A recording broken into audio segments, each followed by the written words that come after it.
तो बेटा class 9th का आज लास्ट टॉपिक हम पढ़ेंगे, that is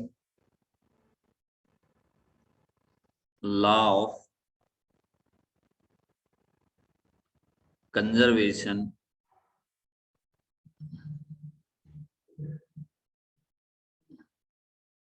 law of conservation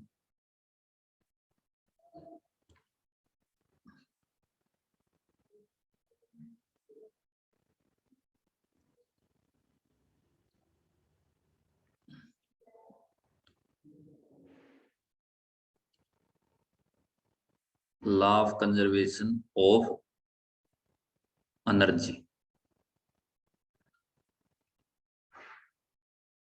law of conservation of energy, ये टॉपिक हमारा लास्ट टॉपिक है। क्या कहता है बेटा जी ये टॉपिक? ये कहता है जब energy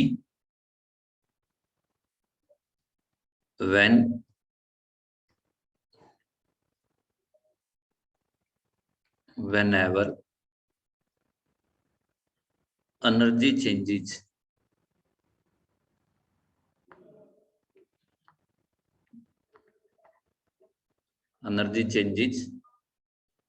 from one form to another, from one form to another,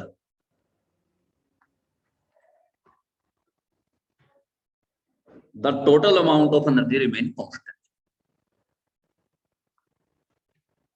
The total amount of energy remains constant. समझिए इसका,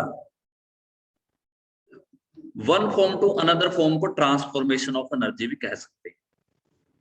जैसे कि कार का इंजन होता है बेटा, कार के इंजन में क्या होती है? पेट्रोल डलवाते हैं, और पेट्रोल में कौन सी होती है? या डीजल डलवाते हैं, या गैस डलवाते हैं, एलपीजी, सीएनजी डलवाते हैं। तो उसमें जो केमिकल एनर्जी होती है वो किस में कन्वर्ट करते हैं हम? केमिकल एनर्जी कार इंजन में किस में कन्वर्ट हो जाती है? काइनेटिक एनर्जी में भी कह सकते हो। काइनेटिक एनर्जी क्या है? एक किस्म की मैकेनिकल एनर्जी है। तो law of conservation of energy क्या कहता है कि जितनी केमिकल एनर्जी थी, जितनी वैल्यू इसकी थी, जैसे 20 जूल थी इसकी वैल्यू, तो काइनेटिक जो मैकेनिकल एनर्जी निकलेगी, जो खपत करेगी गाड़ी मैकेनिकल एनर्जी की, वो भी कितनी करेगी? 20 जूल की ही करेगी। तो जब एनर्जी एक फॉर्म से दूसरी फॉर्म में जाती है, चाहे किसी फॉर्म से किसी फॉर्म में भी जाती हो, एनर्जी हमेशा कांस्टेंट रहती है। ठीक है।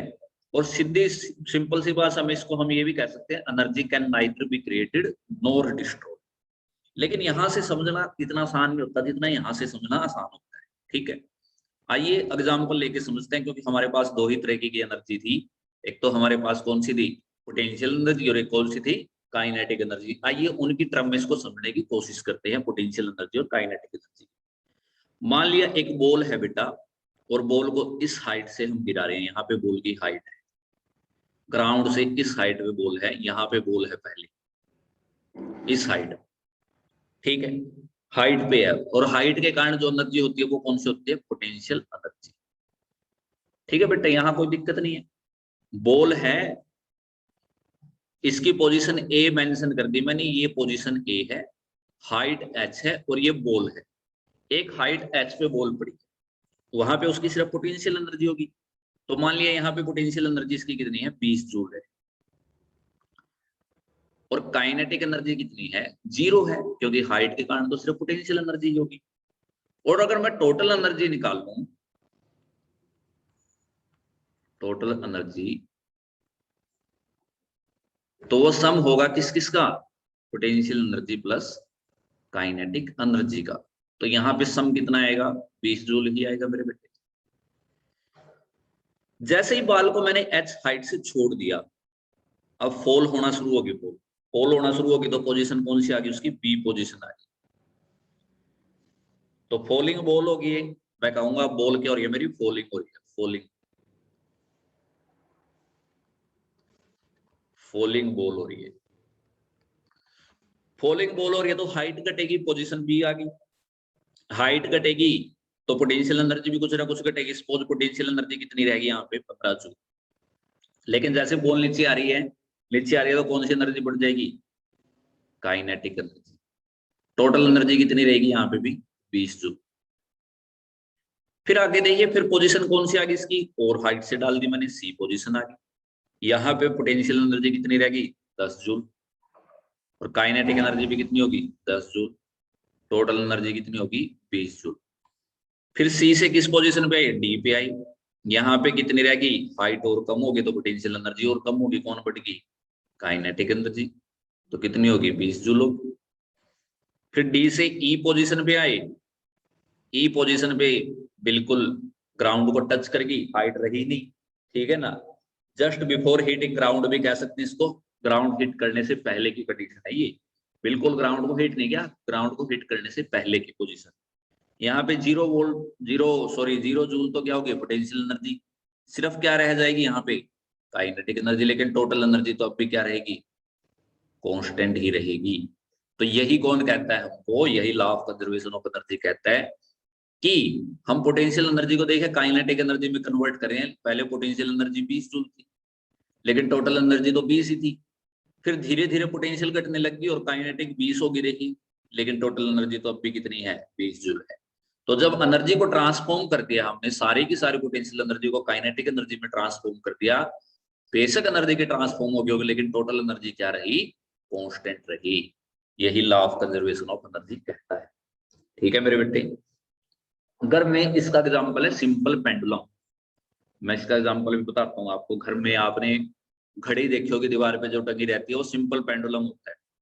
सिंपल पेंडुलम के मान लिए ये पोजीशन है, यहां से सिंपल पेंडुलम चलता है, ये पोजीशन है सिंपल पेंडुलम की, ये मेन पोजीशन है, यहां से ऐसे चलता है ये टू एंड फ्रो मोशन बोलेंगे। यहां पे भी आता है ये और यहां पे भी आता है, ठीक है ना। तो जब हाइट की वजह से होगी, यहाँ पे क्या होगी, एक्सट्रीम पोजीशन है, यहाँ पे सिर्फ पोटेंशियल एनर्जी होगी। यहाँ पे भी कौन सी एनर्जी होगी, पेंडुलम की पोटेंशियल एनर्जी होगी। यहाँ पे कौन सी एनर्जी होगी, यहाँ पे सिर्फ काइनेटिक एनर्जी होगी, ठीक है ना। तो जब पोटेंशियल एनर्जी से देखिए काइनेटिक एनर्जी में ट्रांसफॉर्म होगा, तो यहाँ पे पोटेंशियल एनर्जी प्लस क्या होगी, काइनेटिक एनर्जी होगी।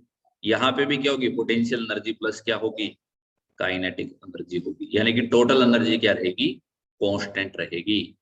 ठीक है, सिंपल पेंडुलम से भी हमको एग्जांपल समझ में आता है। ठीक है, तो मुझे उम्मीद है ये law of conservation of energy आपको समझ में आ गया होगा। अब हमारा चैप्टर खत्म हो गया। ठीक है, तो आपको अगर इसमें कोई दिक्कत है तो आप मुझसे पूछ सकते हैं। ठीक है, मेरी तरफ से चैप्टर खत्म हुआ आपके लिए।